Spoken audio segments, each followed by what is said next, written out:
नमस्कार दोस्तों, मेरा नाम है प्रभुदेव तिवारी और आज अपन पढ़ेंगे इंडियन कॉन्स्टिट्यूशन का पार्ट 2 जिसका नाम है salient features of Indian constitution. Indian constitution में कुछ ऐसे फीचर्स हैं जो उसको यूनिक बनाते हैं और मतलब ये अपने आप में एक यूनिक कॉन्स्टिट्यूशन है, तो इसमें कुछ ना कुछ दोस्तों खास बात होनी चाहिए।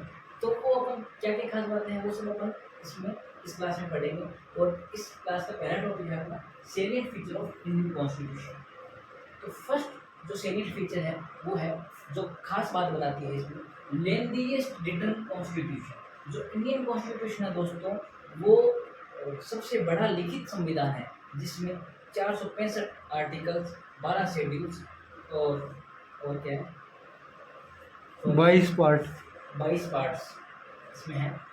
और दूसरी जो कि अपने आप में एक यूनिक है और वर्ल्ड का सबसे बड़ा रिटन कॉन्स्टिट्यूशन है। दूसरा अपना सेलिएंट फीचर है दोस्तों, इंडिपेंडेंट जुडिशरी। जो इंडियन कॉन्स्टिट्यूशन के अनुसार जो इंडिया की जुडिशरी है वो इंडिपेंडेंट है। उसमें लेजिस्लेशन और एग्जीक्यूटिव दोनों का ही बिल्कुल भी पार्टिसिपेशन नहीं रहता है। वो अपने आप में एक इंडिपेंडेंट बॉडी है। इसलिए जो दूसरा फीचर है वो है इंडिपेंडेंट जुडिशरी। तीसरा दोस्तों बात आता है सेक्युलर स्टेट, मतलब धर्मनिरपेक्ष राज्य। धर्मनिरपेक्ष राज्य मतलब अपने आप में बिना किसी धर्म का राज्य है, जो किसी एक धर्म की मान्यता से प्रभावित नहीं है।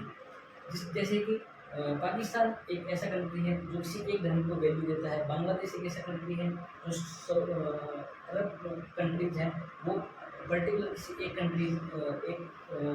देश को सपोर्ट करते हैं, एक रिलीजन को सपोर्ट करते हैं। वैसे ही अमेरिका है, एक रिलीजन को सपोर्ट करता है। तो यहाँ पे बात की जाए तो इंडिया है, इंडिया में सभी धर्मों को बराबर समानता दी जाएगी इंडियन कॉन्स्टिट्यूशन के। तो चौथा दोस्तों बात आता है universal adult franchise. Universal adult franchise काफ़ी सारे मित्रों ने बाकी सब नाम सुन रखे होंगे, लेकिन यूनिवर्सल अडल्ट फ्रेंचाइजी के लिए एक अलग टर्मिनोलॉजी होगी। इसका मतलब दोस्तों ये है कि जब 18 साल का कोई भी महिला या पुरुष जब 18 साल का हो जाएगा तो उन्हें राइट टू वोट के साथ साथ में बहुत सारे अन्य राइट्स भी मिल जाते हैं जो इंडियन कॉन्स्टिट्यूशन के अनुसार प्राप्त होते हैं उन्हें। तो ये है दोस्तों यूनिवर्सल अडल्ट फ्रेंचाइजी, जो कि 18 साल के होने के बाद में उन्हें राइट टू वोट का अधिकार दिया जाता है। तो दोस्तों अगला अपना सेलिएंट फीचर है rigid and flexible constitution. Indian constitution है वो रिजिड भी है और फ्लेक्सिबल भी है, जो कि इसे क्वाजी फ्लेक्सिबल या फिर क्वाजी रिजिड भी बोला जा सकता है, क्योंकि इसके जो कुछ प्रोविज़न हैं वो अपने आप में शो करते हैं कि Indian constitution is a really rigid constitution. परंतु कुछ प्रोविजंस हैं जिसमें फ्लेक्सिबिलिटी देखने को मिलती है। जैसे एग्जांपल लेते हैं कि इंडियन कॉन्स्टिट्यूशन को अमेंड किया जा सकता है, मतलब कि उसमें बदलाव किया जा सकता है, तो वो फ्लेक्सिबिलिटी को दर्शाता है। वहीं पे अपन बात करते हैं कि रिजिडनेस की, जो फंडामेंटल स्ट्रक्चर है इंडियन कॉन्स्टिट्यूशन का उसमें बदलाव नहीं किया जा सकता, तो वो क्या दिखाता है, रिजिडनेस दिखाता है।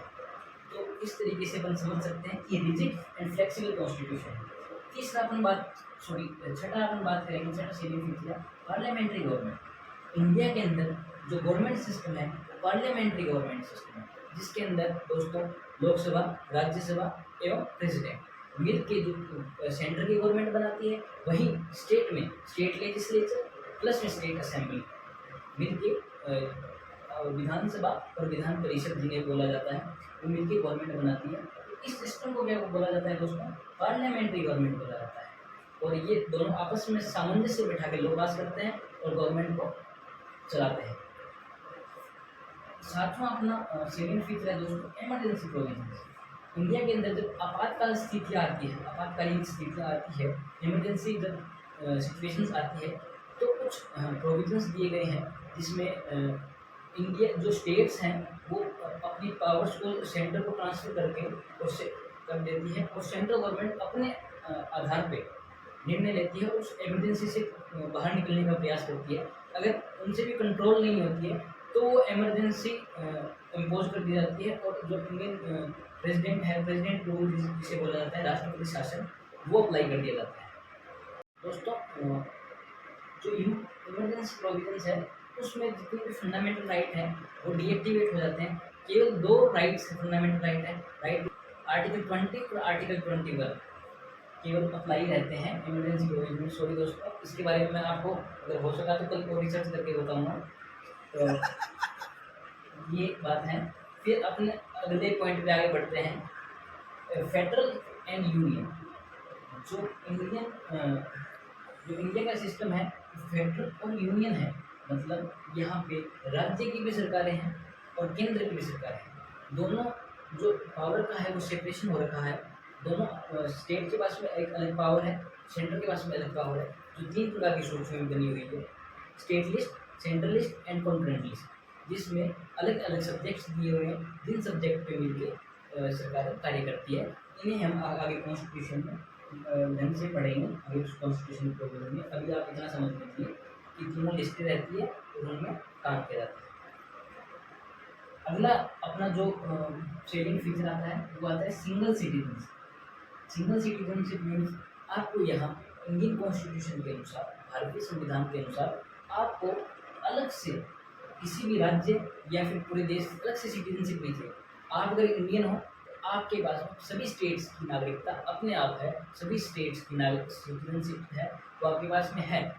ऐसा अमेरिका में जिससे अपन एग्जांपल लेते हैं, वहाँ पे आपको स्टेट की अलग से सिटीजनशिप लेनी पड़ती है और जो पूरा कंट्री है उसकी अलग सिटीजनशिप लेनी पड़ती है। दूसरा, कुछ लोग इसका एक ऐसा मीनिंग भी निकालते हैं कि जो सिंगल सिटीजनशिप है, अगर आप केवल इंडिया की ही सिटीजनशिप रख सकते हैं, आप इंडिया के साथ साथ में दूसरे कंट्री की सिटीजनशिप को नहीं रख सकते हैं। अगर आप ऐसा रखते हैं तो उसमें अगर आप इंडिया की सिटीजनशिप के साथ साथ दूसरे देश के सिटीजन बनते हैं तो आपकी जो इंडियन सिटीजनशिप है वो कैंसिल कर दी जाएगी और आप केवल इसका मतलब यही है कि सिंगल कंट्री की सिटीजन बनके रह सकते हैं। तो इसके दोस्तों 2 मतलब है जो कि मैंने आपको समझा दी।